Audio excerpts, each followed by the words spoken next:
Hey guys, how's it going? Welcome back to 10 more La Liga upgrades. Here we've got the 10 biggest upgrades for La Liga from some of the biggest players in La Liga. So if you do want to see the 10 biggest downgrades, let's see if we can smash a like on the video. Make sure you hit the subscribe button as well if you're new to the channel. And starting off, we've got Toni Kroos, upgrading him to a 90 rated centre midfielder. For me, Kroos was the best centre midfielder in the world last year. He kind of really did step his level up again.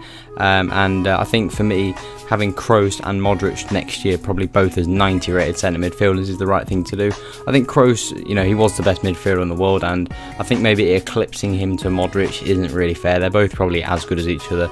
They're both the best midfielders in the world, and in most people's eyes, and should be probably the highest rated players. For me, Vidal is the best midfielder in the world, but I think these two have a massive claim to be there. And Kroos, you can see, I've given him a massive boost on pace because he ain't a 45 pace player. I've been to watch him play. He's much quicker than that. 60 pace, I think it's the right rating for him. Up into 90 passing as well. And there is Toni Kroos. I then got Felipe Luis, currently an 85, upgrading him to an 87, as I've said in the Atletico Madrid player rating predictions. I think other than probably Marcelo, who is in this list, is only slightly better than Felipe Luis now. But Felipe Luis was arguably, some people could say, one of the best left backs in the world last year, and you couldn't disagree with that, probably other than Marcelo and maybe Alexandro. Felipe Luis, they've got a good trio, haven't they? I mean, they've got Marcelo, Felipe Luis and Alexandro Brazil as left backs, but Felipe Luis was amazing last year and certainly deserves his upgrade. I think got Saúl Ñíguez, another Atletico Madrid player, currently an 80 rated non-rare, which is criminal. I'm upgrading him to an 82 rated centre midfielder. And you look at his card, it's actually a really good card for an 82 rated. That could be a really overpowered card next year early on in the game. But Saúl had an amazing season for Atletico Madrid. Also at the Euros as well, the under-21 Euros, Saúl was probably the best player in the tournament there. Had a brilliant season with Atletico Madrid, really did take it in their midfield, with Koke as well, just kind of dominated midfield, and definitely deserves his upgrade. I think another player that I really like watching, Isco, currently an 84, rating him to an 86, possibly, in my opinion. I obviously do these ratings think based on what I think EA will do. I think Isco should be an 87 personally. I think even though he played on the bench last year, his season was incredible. Giving him up to 89 dribbling, his passing probably should be a little bit high. I've upgraded him 4 points. Could potentially see it go up to something like 86, 87. But Isco had an amazing season last year, and potentially this year might still be on the bench. I mean, when Bale's fit, Benzema, Ronaldo, Modric, Kroos, Casemiro, where does Isco fit in that team? It's difficult to see him fitting in the team. But they have to find a way to get him in the team because he deserves to play. He was amazing last year for Real Madrid. Another Real Madrid player is Marcelo, currently an 86, upgrading him to an 88. I touched on it earlier with Felipe Luis. Marcelo for me is the best left back in the world now. I'm upgrading him to an 88 rated left back, giving him a good boost on his pace as well, because I think 79 pace was really harsh. Upgrading him to 83 pace, I think it's the right thing to do. He's got really good dribbling, passing, shooting, defending, physical, just an all-round beast left back. Deserves the title of the best left back in the world at the minute. He's so good, just everywhere up and down the pitch.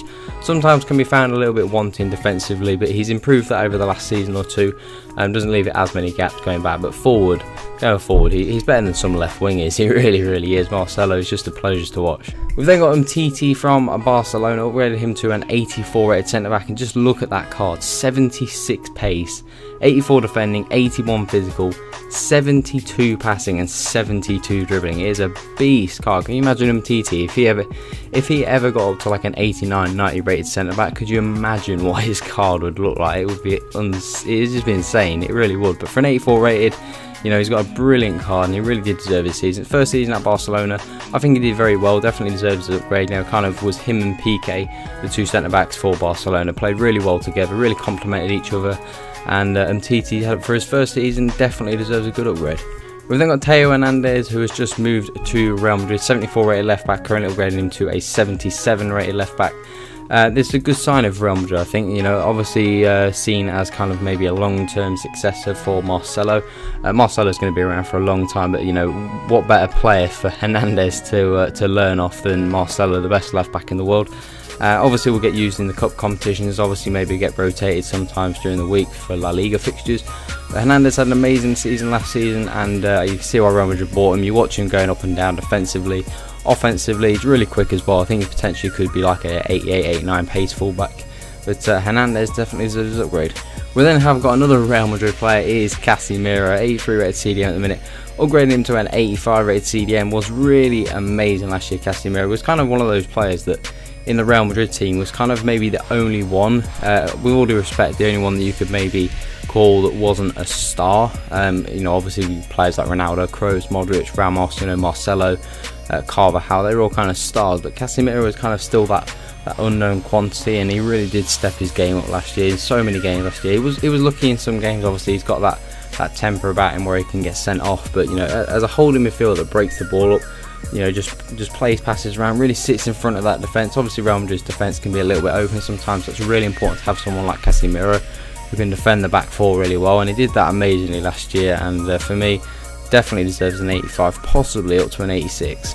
We then have got Sergio Ramos, upgrading him to a 90 rated centre back. Definitely deserves to be the highest rated centre back in the game next year, obviously winning La Liga and the Champions League again, being the captain, and the amount of goals that he scored as well, because I've given him a good shooting bonus, 4-point shooting as well, and 1 point and everything else. But again, he's just got an amazing card, and he's 79 pace, 88 defending, 84 physical, amazing passing, shooting and dribbling. It does make Titi's card look amazing. It's not too dissimilar from Sergio Ramos's card, but Ramos scored so many goals last year, obviously being a threat in the box. You know, still a little bit wanting defensively, can get out of position. Obviously that's that high attacking work rate going against him.